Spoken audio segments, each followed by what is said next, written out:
शृणु देवी प्रवक्ष्यामि कुञ्जिकास्तोत्रमुत्तमं येन मन्त्रप्रभावेण चण्डीजापः शुभो भवेत्।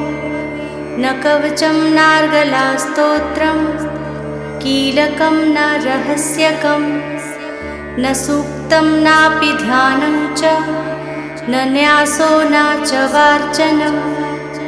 कुञ्जिकापाठमात्रेण दुर्गापाठफलं लभेत्। अतिगुह्यतरं देवी देवानामपि दुर्लभं गोपनीयं प्रयत्नेन स्वयोनिरिव पार्वती।